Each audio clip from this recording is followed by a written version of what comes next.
Hi guys, welcome to the show. I'm Manny. I'm Terrence. And here are the goods. So Terrence, 2016 again. This has been a bad year for people. Wow. This time, Final Destination style. 27-year-old Anton Yelchin was found pinned between a security gate and a mailbox, a brick mailbox. That's very sad. So Yelchin was known for recently for playing Chekhov on the rebooted Star Trek, and he also played Alpha Dog. Alpha Dog played Kyle Reese on Terminator Salvation. Right. Yeah, man. It's crazy. It's a freak accident. It's a freak accident, and obviously people have been talking about the fact that that particular model of vehicle that he had been recalled for a shifting problem. So I would hate to think that he died from something that the manufacturer could have done better to take care of. Oh yeah. Even though they did actually do a recall on it, it's just very, very sad for somebody that especially a celebrity, to be killed by something that And so young. Yeah, and so young. 27. Just starting his career, just really obviously the Star Trek movies were taking off, and he was actually known as, man, this is very sad. It's one of those things where it's like, if somebody's gonna pass away, let them have lived a life. Absolutely. And he did not get a chance to live his, so there's nothing worse than that. And Star Trek is not the only one movie's coming out. Star Trek will be coming out this summer. He'll have a movie called We Don't Belong Here, Porto, Rememory, and Thoroughbred. These 5 movies will be coming out shortly. It sounds to me like some of them are independents, but regardless, he's going to be missed, and I'm pretty sure that the Star Trek family is going to be, Chris Pine, Zachary Quinto, and all those guys have already reached out as far as Twitter's concerned, and I'm pretty sure that they're heartbroken just like everybody else. So prayers to the family, and yeah, definitely. 2016 is, geez, man, it's on a freaking roll right now. Wow, actually. I wonder who's next. All right. Oh man, hope not. On lighter news, let's talk about the box office. Finding Dory completely owned it. They owned it. It opened up at 135 million. I can't. Well, because everybody has to take their kids, so you guaranteed. Okay, so if you have 2 kids, or heck, if you have 1 kid, if you have 1 child, you're almost guaranteed to get 2 to 3 tickets out of 1 child. Right. Because the parents got to go to take their child to see it. And if you have multiple kids, so now there's 4 to 5 tickets, as opposed to where like, oh, it's a movie I want to see, then I'm going to go by myself to go watch the movie. So that's why kids movies do so well. I actually went to this to go see with my kids. I fell asleep.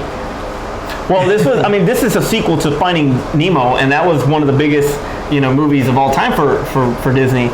So it was it was pretty much it was highly anticipated. It was expected to do very well, beating Shrek the Third, I believe, as the highest opening for animation. So yeah, which means that we definitely getting a 3rd one. So and after the string of sequels that have come out recently, like Apocalypse, Turtles 2, Neighbors 2, all underperforming, all not really doing what the predecessors did.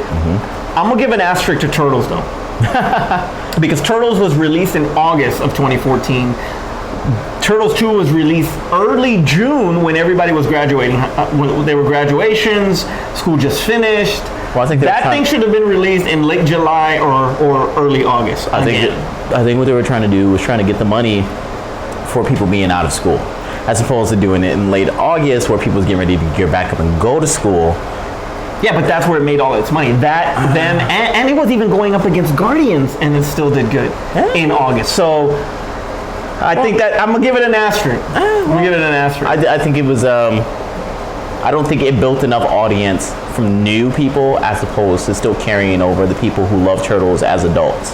Yeah. I think that's who the audience that went to go see this movie, because they finally gave them the movie that they wanted to see.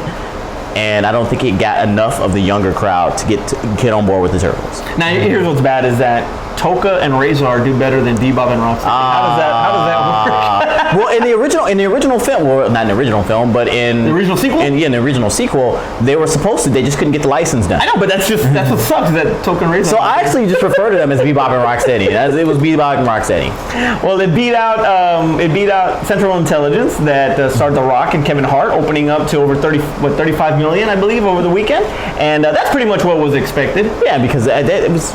basically it's a low budget film, and they didn't sign anybody for big numbers. It wasn't special effects heavy. It was those movies are supposed to do that amount of money. Kind of like how Blumhouse does $10 million films, and when it makes $30 million, and they're good. We're done. Oh yeah, absolutely. Now, Kevin Hart.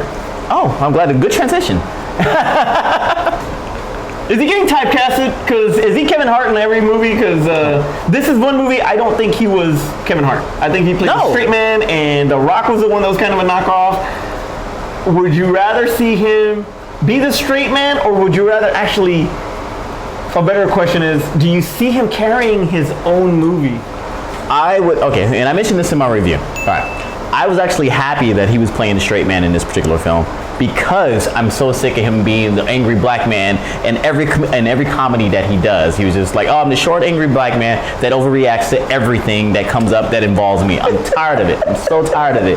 So to see him play like, hey, I'm even-tempered, I rationale, and so and have The Rock be the more comedic person, I thought it was a great playoff. That total switch from both of their personas in movies that they do. The Rock is normally the straight man in everything he does. He's the action guy. Yeah, he's the action guy. So to see him as more of a comedic person, that was great. And to see Kevin Hart as more of the straight man, that was also great. 2, I think Kevin Hart is a big enough name that he can lead his own film. If Amy Schumer can lead a comedy by herself, why can't he? And Terrence also... And more people know Kevin Hart than Amy Schumer. Terrence brought up that Kevin Hart's only standalone movie that he starred in was Soul Plane. Soul Plane. Soul Plane. That's his only starring role, Soul Plane. Besides his... BET greatest film. Besides the Sandoz he does. Those don't count. Soul Plane. Soul Plane. Speaking of box office. Soul Plane. Speaking of box office. When they put a box set together of Kevin Hart, Soul Plane's gonna be in that box set, because that is the only starring role that he has. That's awful. Think about that. That's so awful. Think about that. Speaking of box office, Warcraft reached 380 million. This movie did not do anything. It hasn't even reached 40 million in the United States, and domestically has not even reached 40 million, but it's already at 380, making it the highest grossing video game movie of all time. So you know what that means? Okay, so Warcraft actually has these characters. And what's funny when they and I don't play Warcraft, so I forget it, because I really don't know what the race's name is, but they look like Kung Fu Panda is the race. So these pandas that do martial arts, literally they fight martial arts. So that was by Jack Black. No, they missed the boat on that.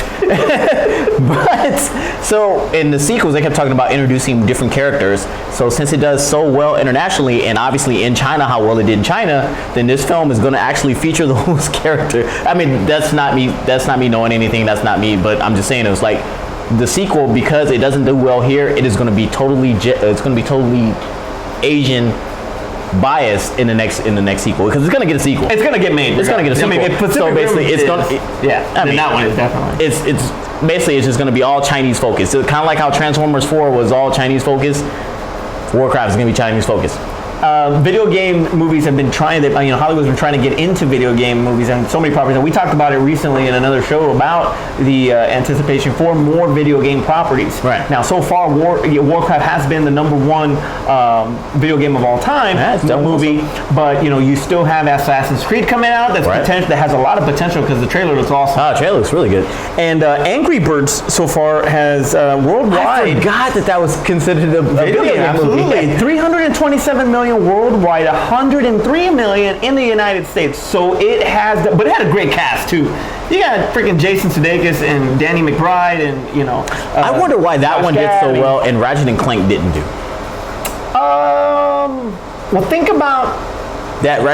Think about the actual story arc on both. It's really easy to play off an Angry Bird and have all these different kind of scenarios, as opposed to a science fiction type of game that Ratchet and Clank Is it because it's mobile, and that everybody would be more exposed to the little mobile app than actually an actual platform video game? Possibly. It's mobile is used. You can use it anywhere. Yeah, so that kind of blew me away that Ratchet and Clank didn't do as well I mean, it bombed. To be honest, that movie bombed. Yeah. And I really Angry Birds did. Well, yeah, and Angry Birds it was because I was like, oh, it's Ratchet and Clank. It's basically a cartoon. People will take it to it. It's like whether they knew the property or not. Kids will be like, oh yeah, let's go see Ratchet and Clank, and it bombed. It bombed bad. It bombed bad. So there's still a lot of hope for video game properties. Warcraft has beaten. I think the record holder was Prince of Persia. Wait, really? Yeah, that was the record holder. I believe Prince of Persia was the number one video game movie, even though it was pretty crappy. Somehow I kept thinking that Mortal Kombat still held the record. Hey, that was awesome though. Go see Mortal Kombat. Freaking what was it? Reptile and Liu Kang. And Liu Kang. There you go. Anyway, so because Liu Kang had all the good fights. Prince of Persia had 90. It grossed 90 million domestically. Warcraft can't even gross 40. So it still has a long way to catch that one, but you know it's a success regardless. So I saw it. It's all right. It's not that bad. It kind of reminds me. There are some scenes that remind me of Transformers a little bit, maybe there's a crossover there somewhere. Who knows? Watch it if you like fantasy films. Watch it if you don't play Warcraft, because then you'll nitpick it if you actually play Warcraft. And just disregard Paula Patton's acting in it. Just remember that she's hot. She's super, super hot. Yeah, you really have to think about that. You know, think about Baggage Claim or some movie like that, or The Do-Over. Oh my God, she's Paula. Do-Over. I have to agree with my partner here that. Your talent's being hot. That's awful. It's super hot. That's awful. Just super hot. But yeah, that was pretty bad. Some of the dialogue. I mean, there was even a scene where they're like, did not. Yeah, it was pretty bad. Anyway, all right. But everything else was good. Everything else was good, yeah. Anyway, all right. So, a couple episodes we talked about, we were talking about Pacific Rim, Godzilla 2, and Kong, Skull Island. Now, you made a comment about, are they going to lower Godzilla, or are they going to raise that's right. King So Kong? has that come out yet? So they came out with, they're going to make King Kong 100 feet long. I mean, he's going to be huge. He's going to be building size now. This is going to be the biggest Kong ever on screen. Or what was the original King Kong versus Godzilla? But in that movie, he was building size. Well, he was the same size as Godzilla. Yeah, so it's like... But I believe Godzilla back then was like 60 meters. Yeah. I mean, but he was still the size of a building. So they were about Kong has never been the size of a building. No, he has not. No, he's not. And this one, he is the biggest Kong ever seen. So how are we going to carry that Kong over? So, I mean, it's Skull Island. Are we going to see that Kong off the island in the city? It's supposed to, because you can't send planes to shoot that down. Potentially yes, because they're going to tie it, as we said before, they're going to tie it to where it goes King Kong versus Godzilla. Okay. So, but 100 foot 8. Let them fight. And then when they get about to fight, and it cuts off. And it cuts off because shows Mudo again. Bad directing. Shows Mudo. Gareth Edwards, you idiot. All right. So celebrity news. All right. One of our favorite movies that we have, especially when it comes to Martin Scorsese, Leonardo DiCaprio, is The Wolf of Wall Street. Yes.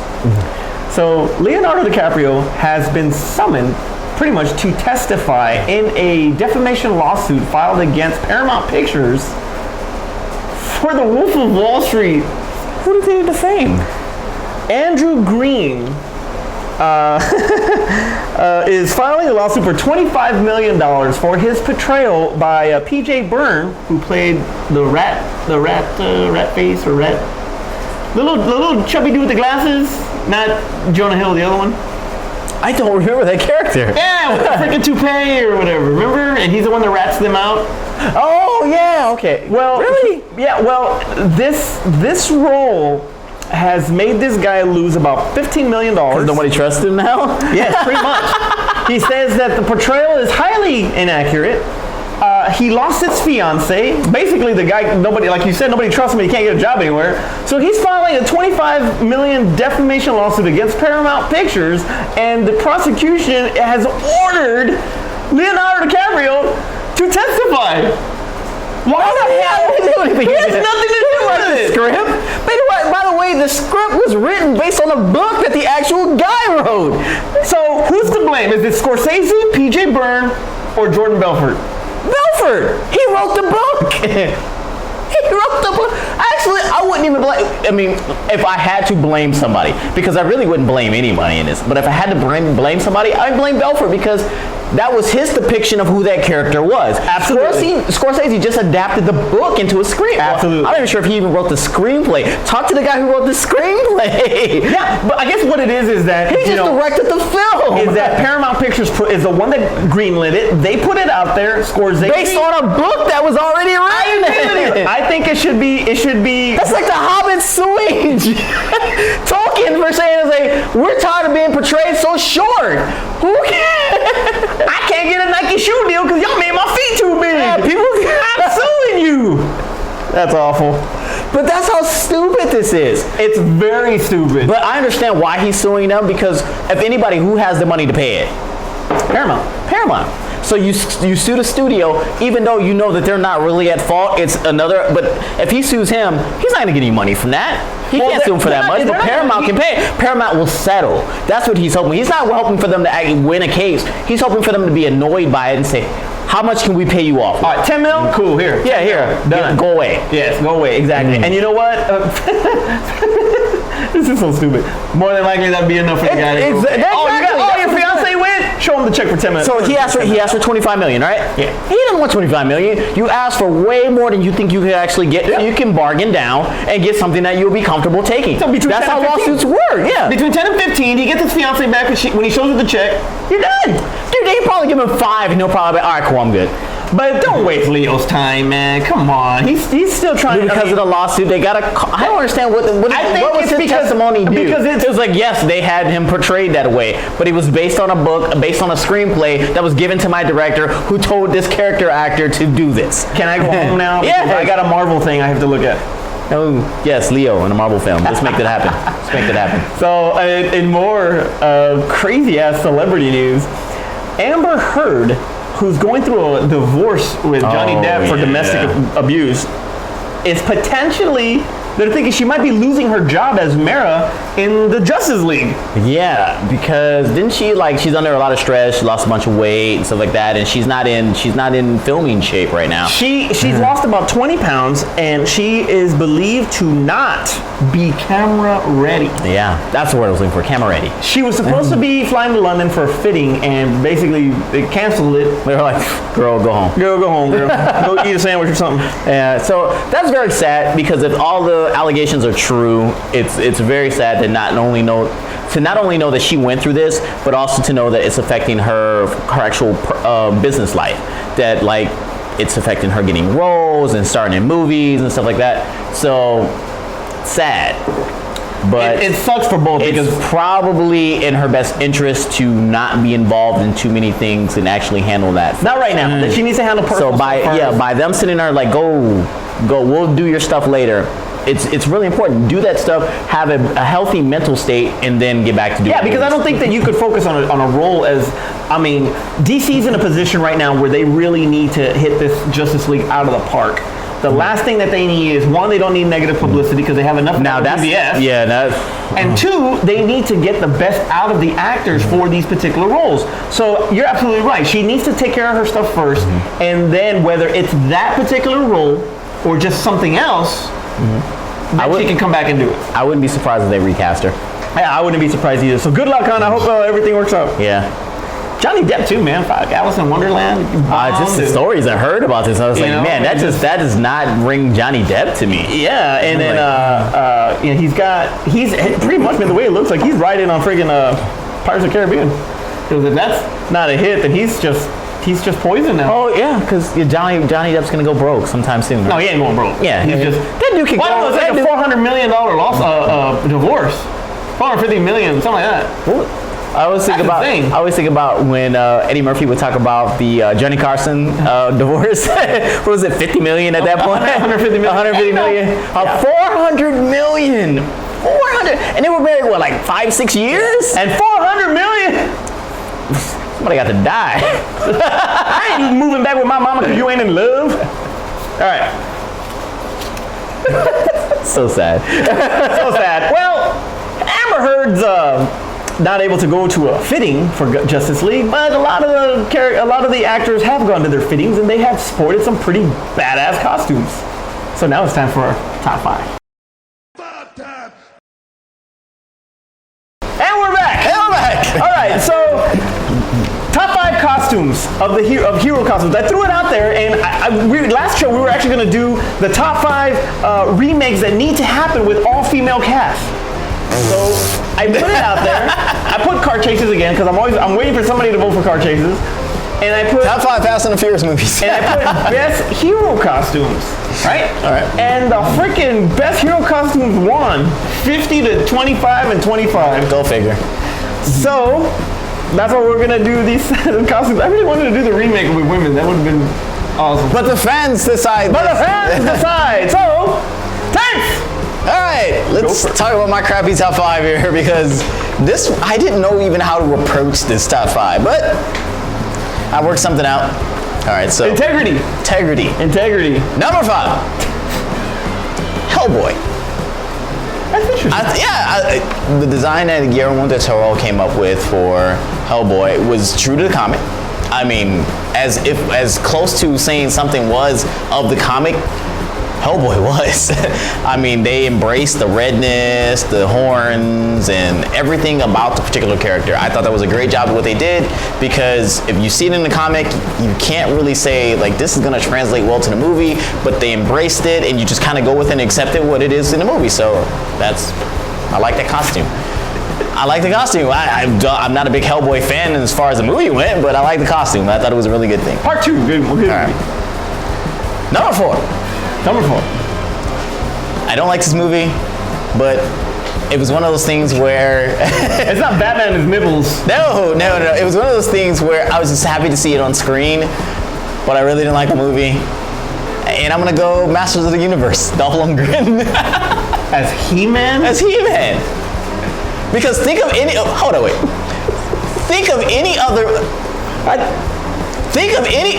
I don't know Frank Langella and Skeletor than. No, think of any. Because I didn't like the Skeletor. Think of any other costume where you could think besides Conan where it would have worked. Anybody else pulling off that costume? Red Sonja. Which is basically Conan. Number 3. Magneto from X-Men Days of Future Past.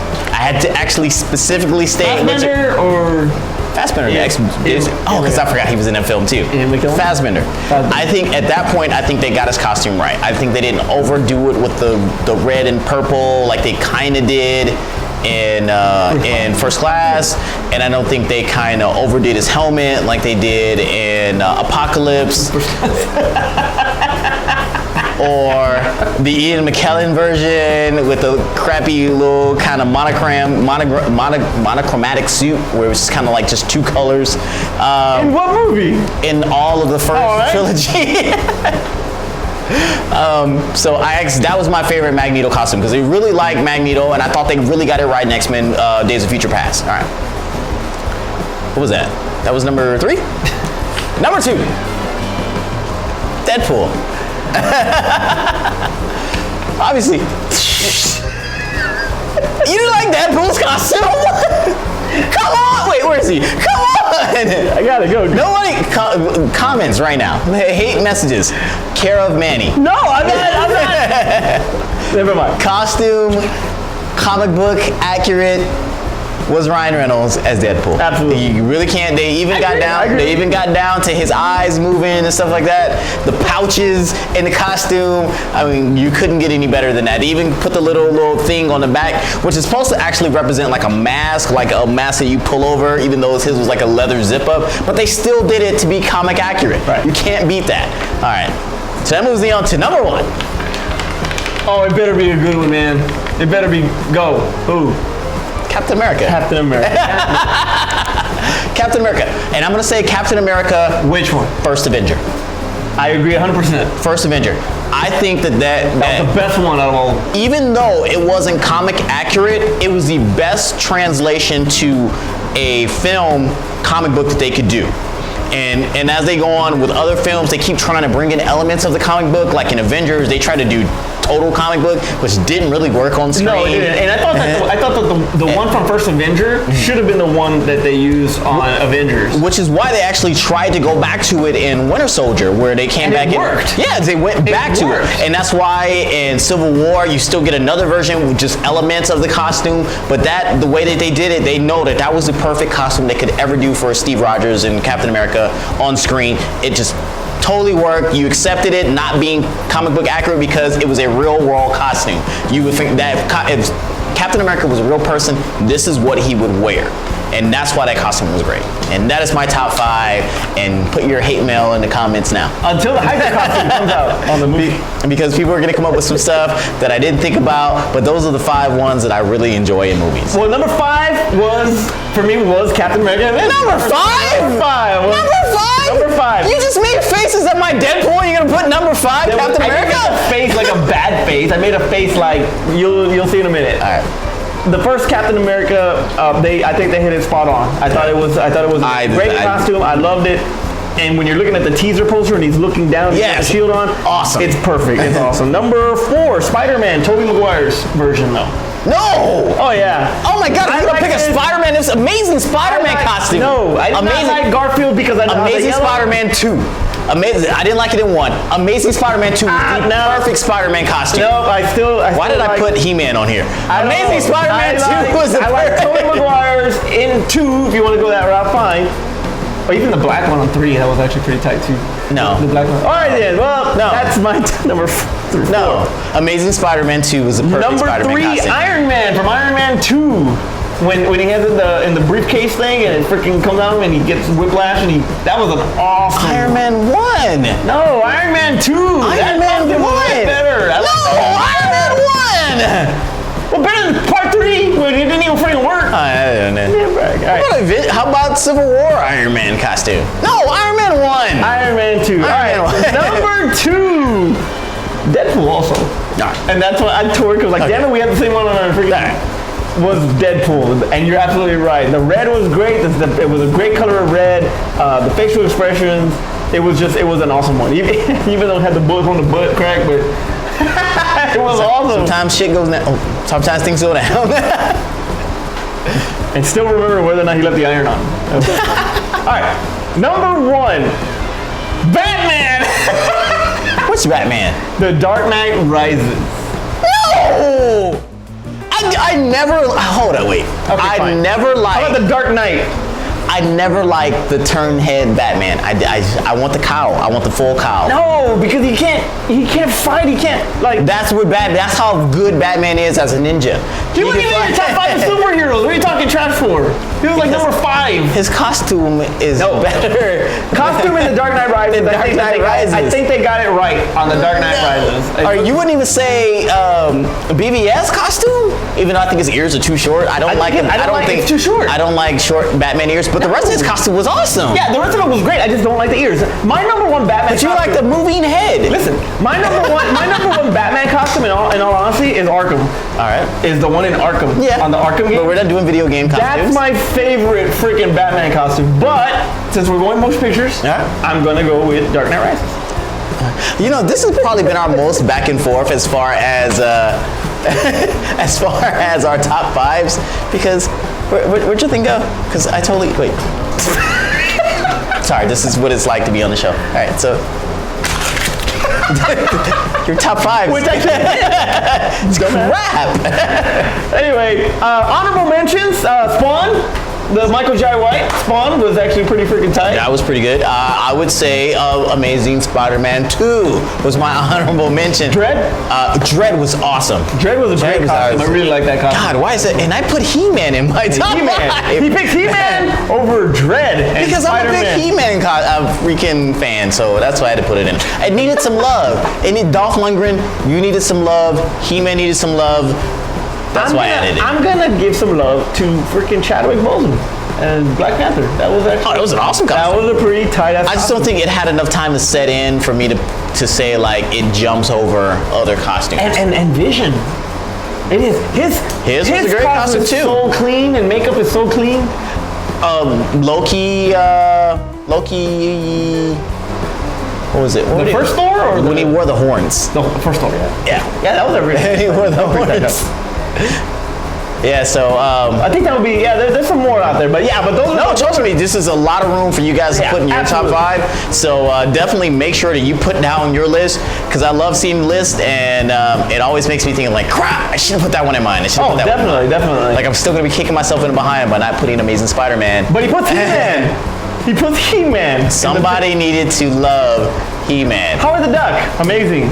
Honorable mention. Howard the Duck. Because his costume as a duck. Tank! Take us home! All right, so like I was saying before, make sure you guys comment below and let us know what your guys' top 5 comic book film or comic book to film outfits? Costumes. I was like, that's what we're calling it. Costumes. Put them below. Let us talk about it and go from there. But like always, make sure you let us know that you like this video. If you didn't like this video or things that we can reference in the future, we always do a poll on the Twitter to come up with ideas for as our top 5s each week. So make sure you guys contribute to that, so that way we can know what we're going to go into, and if you guys have suggestions for top 5, definitely let us know, because this guy keeps thinking of them, and then we sit back to us like, why'd you think of that? But they pick it. That's the difference. That they pick. I can pick it all day, but if the viewers. So who are you gonna blame? The person that came up with the top 5? Those are the choices that you gave them. The fool that follows him. Exactly. Those are the choices you gave them. They had to pick the best of the choices that. I really thought best remakes with all-female cast. Then you should have just put that on there, because screw it. That's our next one. I don't care. Obviously, they didn't think so as well. But also make sure you guys subscribe, so that way you know about future videos getting ready to come out. That's all I got. For Aspen in the back, I'm Manny. Terrence. And that was the good. All right, well, special shout out to the Cleveland Cavaliers for winning their very first title in franchise history. I'm in shock. Basically, the Warriors pull the Patriots. The freaking 18-1, 73-1. Or 73-11. What was it? Who record? cares? The freaking Cavaliers. How do you not win the championship, man? Cleveland. The Bulls are laughing at you right now. Yeah, that's why. Just like the Dolphins were laughing at the Patriots cracking open their champagne, like, we still got the record. The Bulls are doing it right now. Michael Jackson, no cry face for you today. That's Jordan. I said Michael Jackson, right? Michael Jordan, no cry. I'm editing that out. Michael Jordan, no cry face for you today. First major title that went to Cleveland since I think the Jim Brown Cleveland Browns back in the day. Jeez, wow. 52 years that it's been since Cleveland got a first title. NBA never ever has brought a title there. This is the very first one, and LeBron James has redeemed himself. Which, if you really think about it, you've had 2 rematches the last 4 years, and the team that lost the first year has redeemed themselves and won the second of the 2. First was the Spurs in 2014, and now it is the Cavs of 2016, which means that the Cavs and Spurs will be in the next NBA Finals. Spurs winning in 6. No.